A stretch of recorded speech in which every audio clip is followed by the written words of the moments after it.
What's up guys, I hope everybody's doing well, and once again welcome to my channel. Today I have another brand new release from Zhiyun. This is the G300, and of course I'm going to be doing some comparison here side by side with the G200 in case you already own this light. So in this video I'm going to try my best to show everything they need to know, so stay tuned, don't go anywhere, I'll be right back.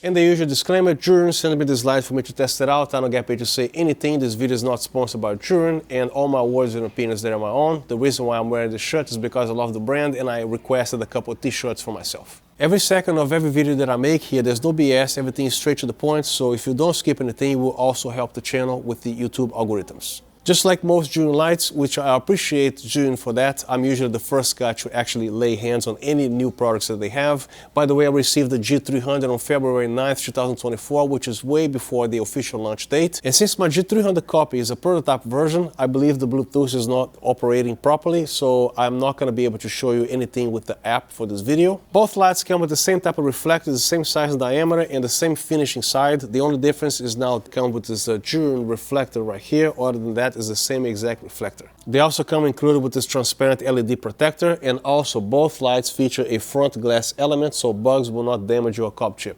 And just in case if you guys are looking for some light stands, the light stands that you see here is also made by Zhiyun, and this is the stand right here. Everything is made of metal, including this part right here. And they are also air cushioned. It's a very strong air cushion, and this is how the legs extend, which is very nice and wide.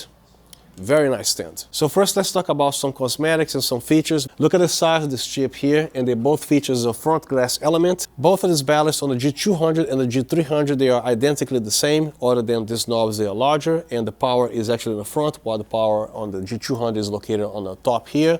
Other than that, you're looking at the same exact thing. And it also features a USB-C port here. I believe that's for firmware upgrade if you want to manually upgrade the firmware. Another big thing here is the handle. As soon as I unpacked this light, I was so happy to see that they actually included a handle, because here's the 90 centimeter softbox that Zhiyun makes. This is a huge modifier.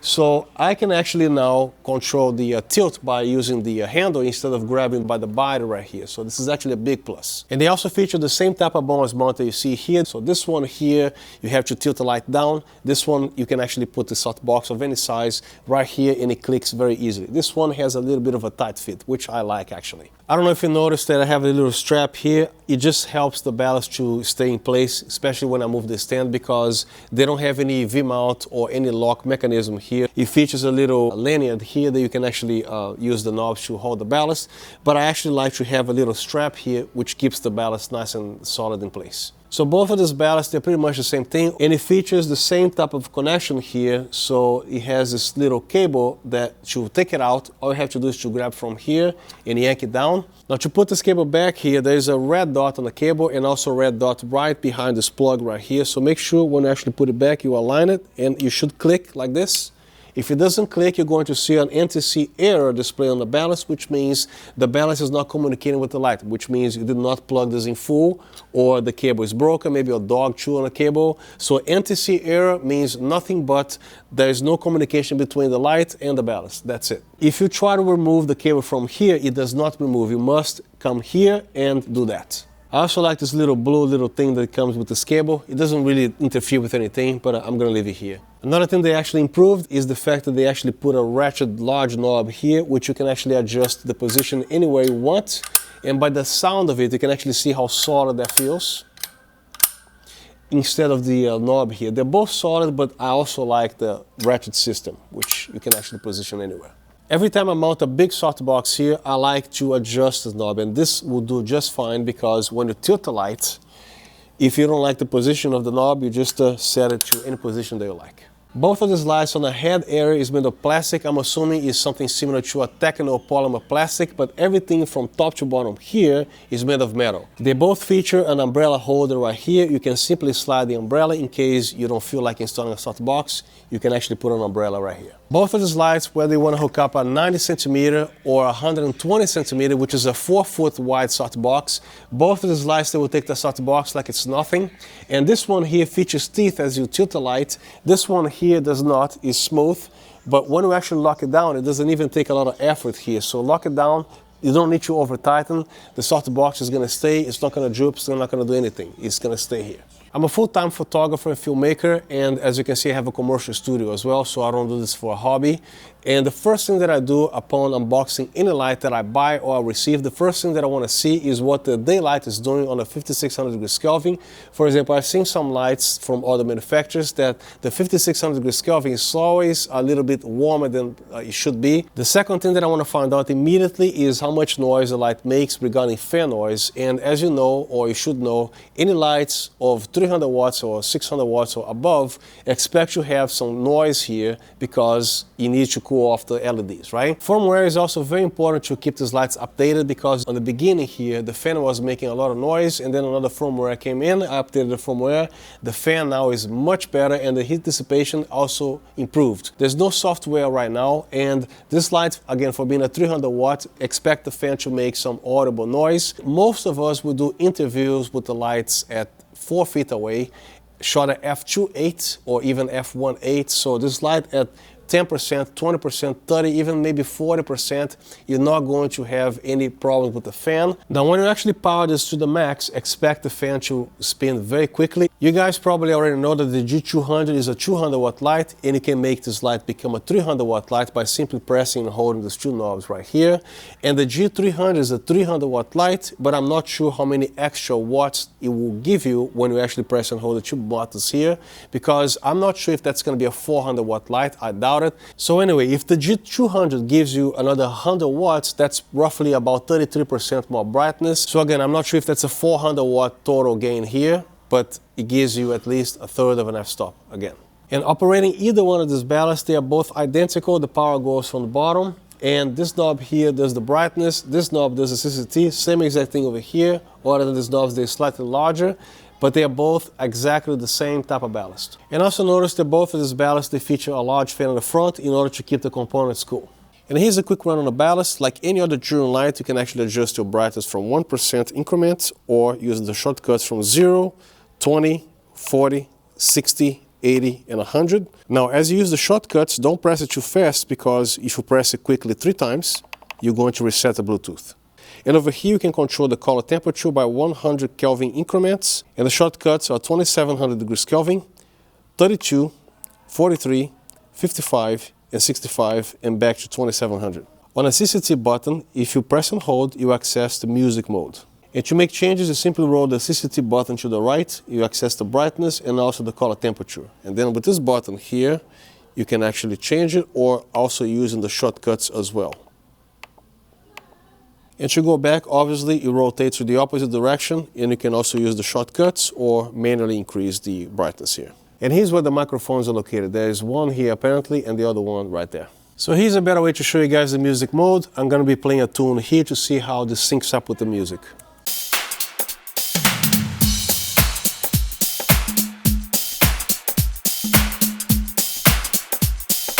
So as you can see, the G300, the music mode, it kind of goes all over the place. The G200 is very precise with the music mode. It goes like boom, boom, boom, right with the rhythm. This one here kind of flashes all over the place. Now the G200 behaves precisely with the rhythm. Check this out.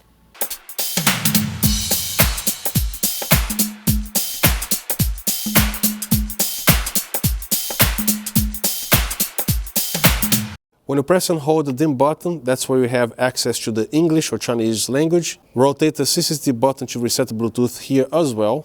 Then hit this button, it resets the Bluetooth. And here you have the version, which in my case is the V1.81. Besides the music mode, you can also choose other effects such as the CCT loop. You can also control the dim by rotating the CCT button, and the speed also, and then the adjustments are done on the dim button. Then we also have the fireworks, CCT pulse, CCT flash, strobe, welding, explosion, which I believe is misspelled, and then lightning, TV, bad bulb, fire, paparazzi, SOS. And to get out of here, simply press the CCT button and you go back to the normal mode. One thing that I noticed here, which is slightly annoying, is the fact that you adjust the values. One step is not enough. It requires 2 or 3 steps. Watch this. 1, 2, 3. 1, 2, 3, 1, 2, 3, and so on. And also the same case for the color temperature. Now when you press the both knobs together, you're actually on max mode, which is beyond 300 watts. And this will always be at 4300 degrees Kelvin as default. And the one thing that I found out is that even if you are on max mode, when you alter the color temperature, if you want to go back to daylight, for example, this light is not going to alter your exposure that much, very, very little, which is also very cool. Even if you go outside the boost mode, go back to the normal mode, as you change the color temperature, your camera exposure will remain almost the same. It's almost negligible, which is very nice what they did with the software here. Because what I don't like is when I actually have the light set to 4300 degrees Kelvin with both CCTs are coming on, and then when you actually choose any other value other than 4300 degrees Kelvin, the light is going to get weaker or stronger. So this particular light here, it remains the same exposure in your camera regardless what you're doing here with the color temperature. And again, this is a 300 watt light. It requires a lot of cooling going on here. So right now the light is at 100% and I'm actually going to do a boost mode here or max mode. Now the fan is going to spin and sound even louder because you have to cool off the components here. But when you are on an interview set, let me disable this here, by either 10%, 20%, 40%, which is plenty for most interviews on a light of this power here. So the fan is going to be very quiet to the point that it's not going to affect your audio on your microphones. So here's the light at 20% with the light bouncing on the ceiling so I don't mess up my exposure here. As you can see, you can barely hear anything. My microphone is actually, I don't know, 7 inches from this ballast. Or, let me carefully remove my mic here. Here's the fan noise. I don't think you're gonna have any problem whatsoever. Let me see if I can even hear this.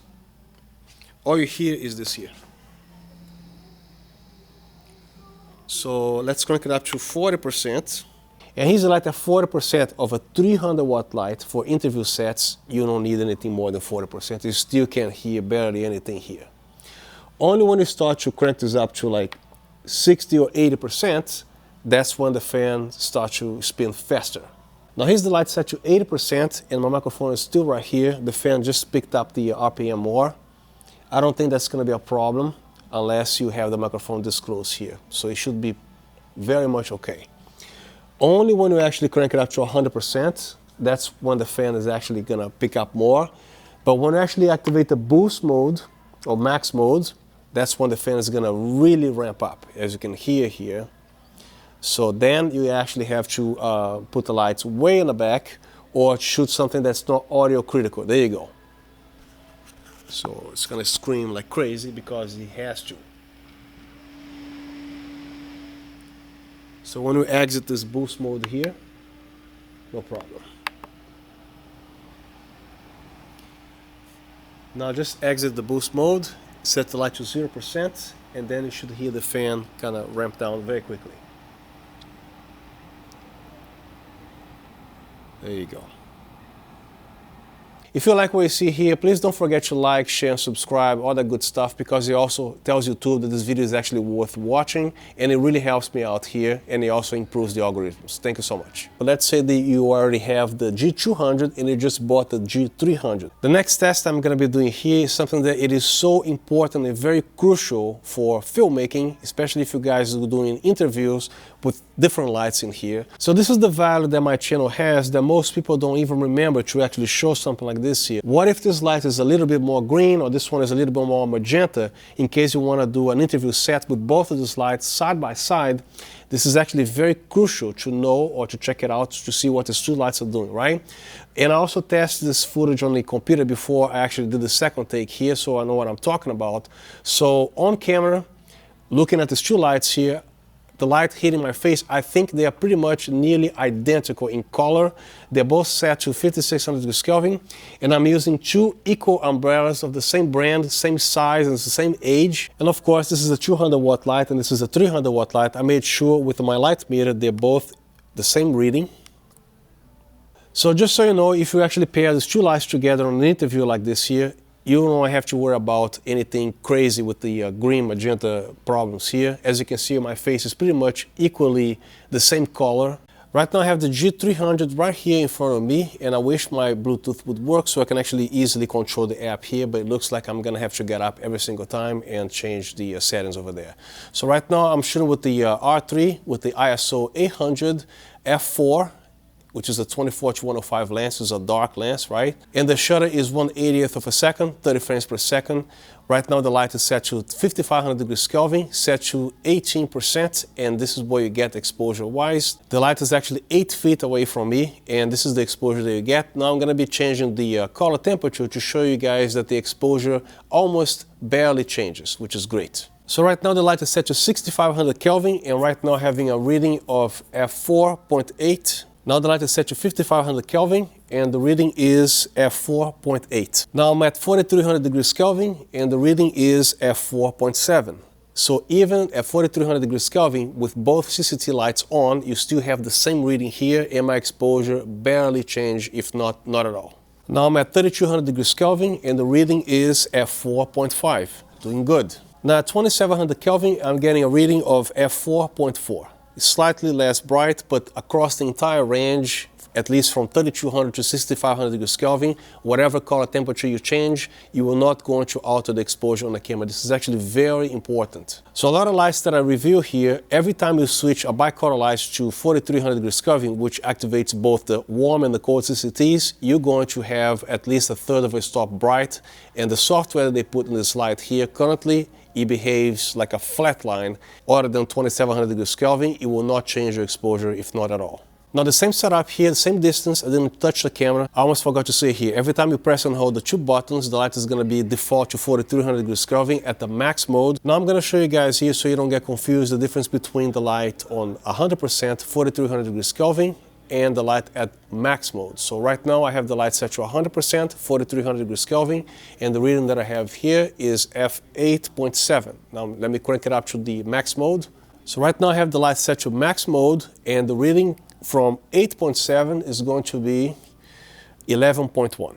Now I just changed the color temperature to 5500 degrees Kelvin on max mode. Now the reading will be f8.9, which is almost 11. So you're talking about here 0.2 f-stop difference, which is pretty much the same exact exposure on the camera. On max mode at 3200 degrees Kelvin, the reading will be f8.7. 2700 degrees Kelvin, the reading will be 8.2. And at 6500 degrees Kelvin, the reading will be 8.8. So before you decide to shut down either the G300 or the G200, it's always a good idea to set the light temporarily to 0% and let everything cool off, and then you shut off the light. And that's the end of my review. I hope you found the contents helpful. If you have any questions at all, please don't forget to drop them down in the comment section. I'll respond to everything that I see. And once again, thank you so much for being here, and I'll see you next time.